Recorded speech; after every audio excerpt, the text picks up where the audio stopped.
नमस्कार विद्यार्थी मित्रांनो, क्रिएटिव्ह मॅथ्स मराठी या आपल्या लाडक्या युट्यूब चॅनल मध्ये तुमच्या सगळ्यांचं सहर्ष स्वागत आहे।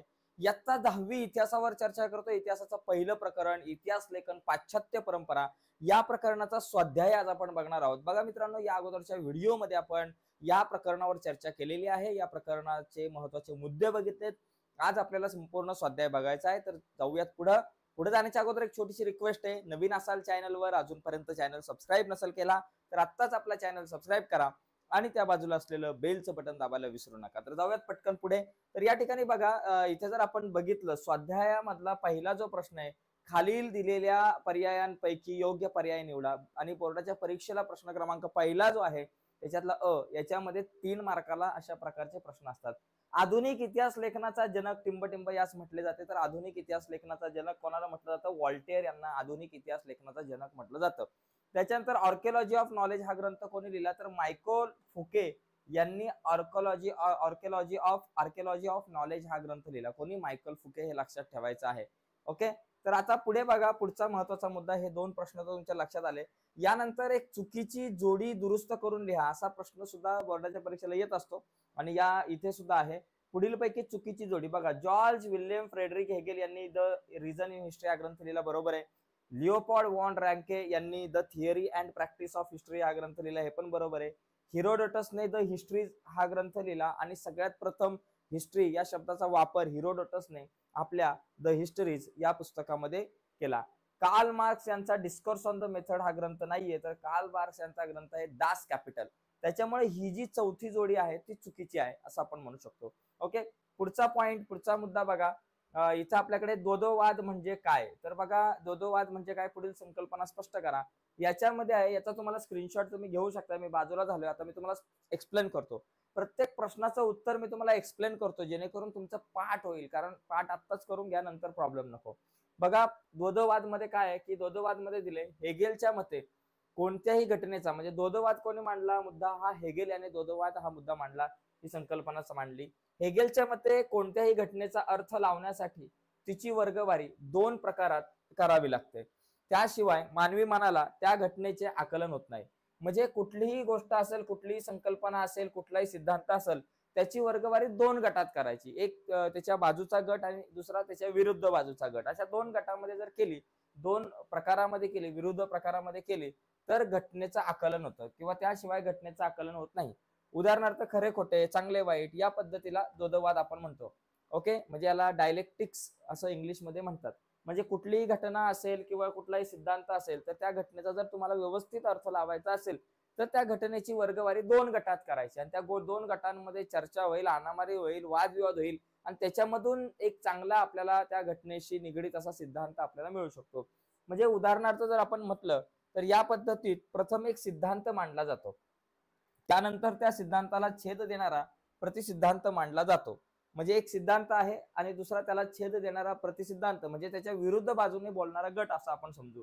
त्या दोन्ही सिद्धांताच्या तर्काधिष्ठित उहापोहानंतर त्या दोहोंचे सार ज्यात सामावलेले आहे अशा सिद्धांताची समन्वयात्मक मांडणी केली जाते। म्हणजे या दोघांच्या द्वंद्ववादातून, या दोघांच्या उहापोहामधून, या दोघांच्या तर्काधिष्ठित उहापोहामधून एक नवीन सार येईल। तो सार जो आहे तो या ठिकाणी त्याच्या सिद्धांताची मांडणी केली जाते। तर अशा प्रकारे आपल्याला इथं द्वंद्ववाद तुम्हाला स्पष्ट करता येऊ शकतो। पुढचा एक मुद्दा आहे द्वंद्ववादानंतर ॲनल्स प्रणाली। ओके, लक्षात घ्या, ॲनल्स प्रणाली ही टीप बऱ्याचदा येऊन गेलेली आहे परीक्षेला। याच्यात काय दिले बघा, 20व्या शतकाच्या सुरुवातीस फ्रान्समध्ये ॲनल्स नावाने ओळखली जाणारी इतिहास लेखनाची प्रणाली उदयाला आली। ॲनल्स प्रणालीमुळे इतिहास लेखनाला एक वेगळीच दिशा निर्माण झाली। बघा, आता लक्षात घ्या, 20व्या शतकाच्या सुरुवातीला फ्रान्समध्ये ॲनल्स प्रणाली उदयास आली असं सुद्धा आपण म्हणू शकतो। एवढं पूर्ण वाक्य लिहिण्यापेक्षा 20व्या शतकाच्या सुरुवातीला फ्रान्समध्ये ॲनल्स प्रणाली उदयास आली असं लिहिलं तरी चालू शकतं। इतिहासाचा या ठिकाणी जर आपण बघितलं, इतिहासाचा अभ्यास फक्त राजकीय घडामोडी, एक मिनिट, ओके, राजकीय घडामोडी, राजे, महान नेते आणि त्या अनुषंगाने राजकारण, मुत्सद्देगिरी, युद्धे यांच्यावर केंद्रित न करता, म्हणजे त्यांनी ॲनल्स प्रणालीच्या माध्यमातून काय सांगितलं जातं, इतिहासाचा अभ्यास करत असताना तुम्ही फक्त राजकीय घडामोडी, राजे, महान नेते आणि त्या अनुषंगाने राजकारण, मुत्सद्देगिरी, युद्ध यांच्यावरच फक्त केंद्रित करू नका। इतिहासाचा अभ्यास फक्त या सगळ्या गोष्टींवर केंद्रित न करता त्या तत्कालीन हवामान, त्या काळातलं हवामान कसं होतं, त्या काळातले स्थानिक लोक कसे होते, त्या काळातली शेती कशी होती, व्यापार कसा होता, तंत्रज्ञान कसं होतं, दळणवळण कसं होतं, संपर्काची साधने काय होती, सामाजिक विभागणी आणि समूहाची मानसिकता यांसारख्या विषयांचा सुद्धा अभ्यास करायचा आहे. म्हणजे अनालिसिस प्रणाली काय म्हणते की तुम्ही इतिहासाचा जर अभ्यास कराल तर तो अभ्यास करताना त्या काळातले राजे राजवाडे असतील, त्या काळातली युद्ध असेल, राजांची त्यांची मुत्सद्देगिरी असेल किंवा महान नेते असेल, एवढाच अभ्यास नाही करायचा, फक्त त्याचाच अभ्यास नाही करायचा, तर त्या काळातला हवामान, दळणवळण, प्रसार माध्यमाची साधने असतील, लोकांची मानसिकता असेल, या सगळ्या छोट्या मोठ्या घटकांचा सुद्धा आपल्याला विचार करावा लागतो. आणि अनालिसिस प्रणाली सुरू करण्याचे आणि तिचा विकास करण्याचे श्रेय फ्रेंच इतिहासकारांना दिले जाते. अशा 2-3 मुद्द्यामध्ये आपल्याला ही संकल्पना स्पष्ट करता येऊ शकते.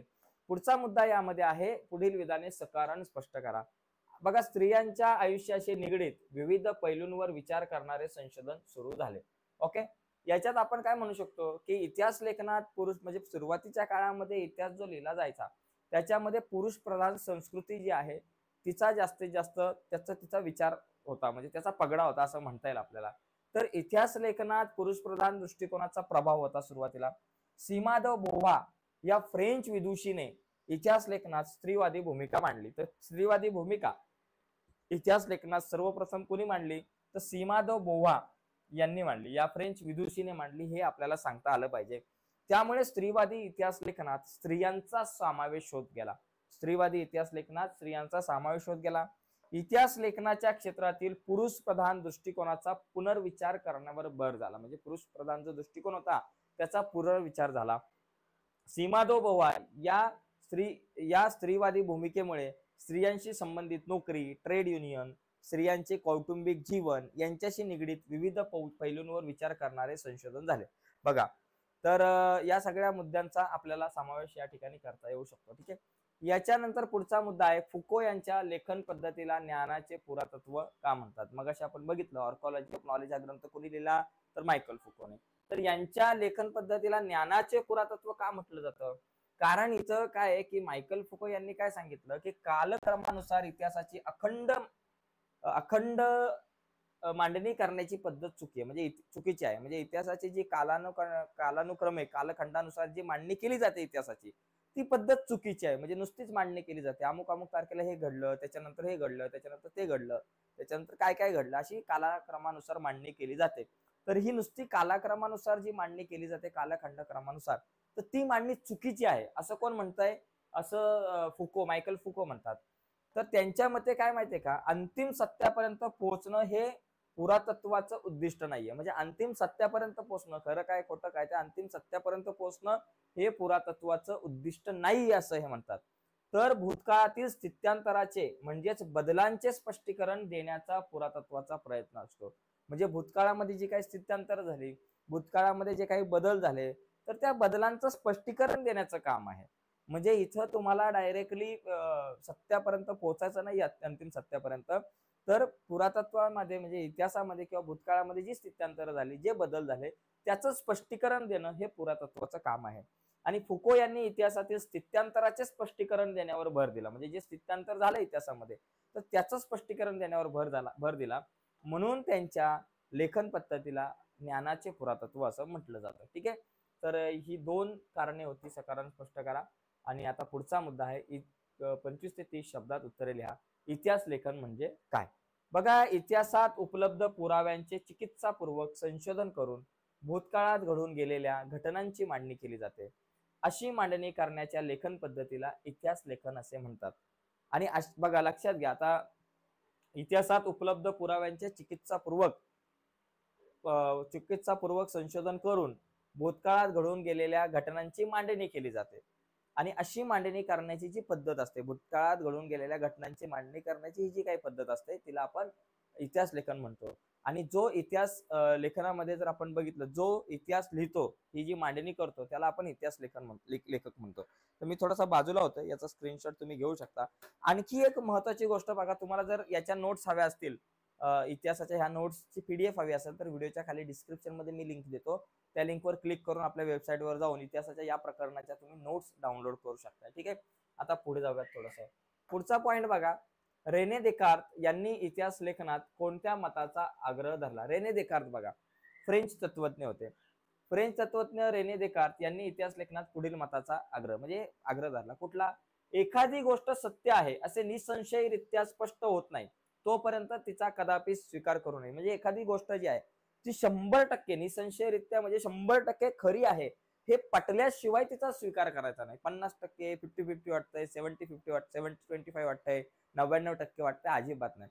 निसंशयरित्या म्हणजे 100% जोपर्यंत ती गोष्ट खरी आहे हे तुम्हाला पटत नाही, याची खात्री होत नाही, तोपर्यंत त्या गोष्टीचा इतिहास लेखन करताना तुम्ही स्वीकार करायचा नाही.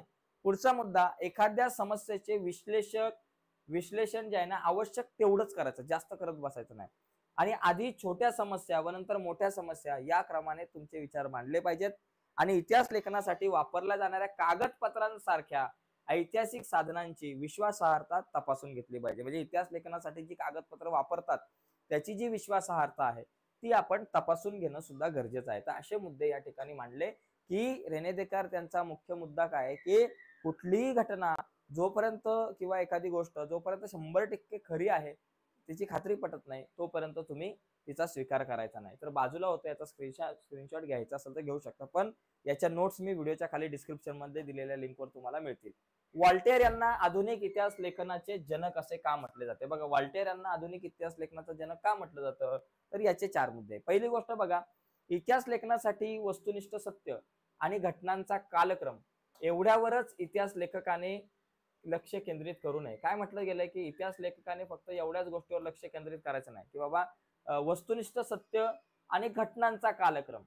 म्हणजे वस्तुनिष्ठ सत्य, इतिहास लेखन करत असताना एखादा इतिहासकार आहे त्याने फक्त वस्तुनिष्ठ सत्य आणि घटनांचा कालक्रम याच्यावर लक्ष केंद्रित करायचं नाही, तर त्याचबरोबर तत्कालीन ज्या काळाचा तुम्ही इतिहास लिहिताय त्या काळातल्या समाजाच्या परंपरा, शेती, व्यापार, आर्थिक व्यवस्था यांचा विचार होणं आवश्यक आहे. साधारणतः अॅनल्स प्रणालीप्रमाणेच यांचे मुद्दे दिसतात की फक्त इतिहास लेखन करत असताना वस्तुनिष्ठ सत्य आणि घटनांचा कालक्रम यावर भर नाही द्यायला पाहिजे, तर त्या काळातला समाजाच्या परंपरा, शेती, व्यापार, आर्थिक व्यवस्था या सगळ्या मुद्द्यांचा विचार सुद्धा होणं गरजेचं आहे. आणि त्याच्या या मतामुळे इतिहासाची मांडणी करताना मानवी जीवनाचा सर्वांगीण विकास व्हायला हवा हा विचार पुढे आला.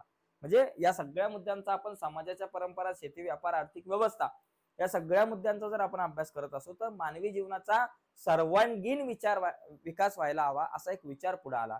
आणि त्यामुळेच यांच्या हे जे वॉल्टेर आहेत यांना आधुनिक इतिहास लेखनाचे जनक असे म्हटले जाते. ठीक आहे. पुढचा पॉइंट बघा, या ठिकाणी पुढचा मुद्दा आहे आपल्याकडे संकल्पना चित्र आहे. युरोपातील महत्वाचे विचारवंत आपल्याला कोण? René Descartes, George William, Friedrich Hegel, Leopold von Ranke आणि वॉल्टेर हे आपल्याला दिसतात. पुढचा पॉइंट आपण या ठिकाणी बघून घेऊयात. सविस्तर उत्तर आहे, कार्ल मार्क्स यांचा वर्ग सिद्धांत स्पष्ट करा. कार्ल मार्क्स यांनी आपल्या दास कॅपिटल या पुस्तकामध्ये त्यांचा वर्ग सिद्धांत स्पष्ट केलेला आहे. बघा, बघा त्यांचा वर्ग सिद्धांत जर आपण बघितला तर 19व्या शतकाच्या उत्तरार्धात जर्मनीच्या कार्ल मार्क्स यांनी आपला दास कॅपिटल हा ग्रंथ लिहिला. ओके, किंवा आणि या ग्रंथामध्ये त्यांचा वर्ग सिद्धांत मांडलेला आहे. तर इतिहास हा अमूर्त कल्पनांचा नसून जिवंत माणसांचा असतो. पहिलं मत ते काय म्हणतात की इतिहास जो आहे तो अमूर्त कल्पनांचा नाहीये, हा जिवंत माणसांचा आहे. मूलभूत गरजा, पुढचा मुद्दा बघा, मूलभूत गरजा भागवण्यासाठी उपलब्ध असलेल्या उत्पादन साधनांच्या स्वरूपावर व मालकीवर माणसांचे नातेसंबंध अवलंबून असते. माणसांचे नातेसंबंध नेमके कुठल्या कुठल्या मुद्द्यांवरती अवलंबून असते? तर उत्पादनाची साधने म्हणजे मूलभूत गरजा भागवण्यासाठी उत्पादनाची साधने लागतात. ओके, तर मूलभूत गरजा भागवण्यासाठी उपलब्ध असलेल्या उत्पादन साधनांच्या मालकीवर किंवा उत्पादन साधनांच्या स्वरूपावर व मालकीवर माणसांचे नातेसंबंध अवलंबून असतात. आणि समाजातील सर्व घटकांना ही उत्पादनाची साधने समप्रमाणात मिळत नाहीत. उत्पादन साधनांच्या या असमान वाटपामुळे समाजाची वर्गवार आधारित विषम विभागणी होते. म्हणजे एखाद्या घटकाकडे जास्त उत्पादनाची साधने जातात आणि दुसऱ्या घटकाकडे कमी उत्पादनाची साधने जातात. आणि उत्पादन साधने ताब्यात असलेला वर्ग अन्य वर्गाचे आर्थिक शोषण करतो आणि त्यातून वर्ग संघर्षाला सुरुवात होते. आणि मानवी इतिहास हा अशा वर्ग संघर्षाचा इतिहास आहे. म्हणजे हे काय म्हणतात की मानवाचा इतिहास हा अमूर्त कल्पनांचा नसून हाडामासाच्या माणसांचा आहे. आणि हा जो इतिहास आहे तसं बघायला गेलं तर मूलभूत गरजा भागवण्यासाठी जी उत्पादनाची साधने आणि साधने आणि त्यांची मालकी यावर माणसांमधील नातेसंबंध अवलंबून असतात. तर ही उत्पादनाची साधने सगळ्यांना समप्रमाणात मिळत नाही, त्याच्यामुळं वर्गांची किंवा समाजाची विषम वर्गवारी तयार होते. आणि या परिस्थितीमध्ये एका घटकाकडे जास्त उत्पादनाची साधने जातात किंवा सगळीच उत्पादनाची साधने जातात आणि दुसऱ्या घटकाकडे काहीच उरत नाही. मग अशा वेळेस जो घटक ज्याच्याकडे उत्पादनाची साधने जास्त आहे, संपत्ती जास्त आहे, पैसा जास्त आहे, हा वर्ग जो आहे तो ज्या वर्गाकडे उत्पादनाची साधनच नाहीये त्याच्यावरती शोषण करत असतो त्याचं. आणि ही परिस्थिती आज सुद्धा आहे, हे लक्षात घेणं गरजेचं आहे. पुढचा एक महत्वाचा आणि शेवटचा मुद्दा मला असं वाटतंय, अजून आहे दोन प्रश्न आहेत. तर त्याच्यामध्ये आधुनिक इतिहास लेखन पद्धतीची 4 वैशिष्ट्य मित्रांनो. तर 4 वैशिष्ट्यामधलं पहिलं वैशिष्ट्य काय, ही पद्धत शास्त्रशुद्ध असून तिची सुरुवात योग्य प्रश्नांची मांडणी करण्यापासून होते.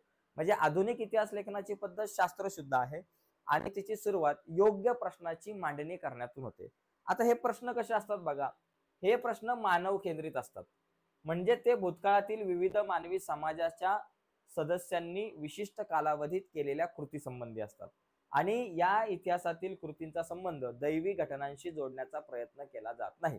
म्हणजे पहिला मुद्दा काय बाबा, ही पद्धत शास्त्रशुद्ध असून या पद्धतीची सुरुवात योग्य प्रश्नाची मांडणी करण्यापासून होते.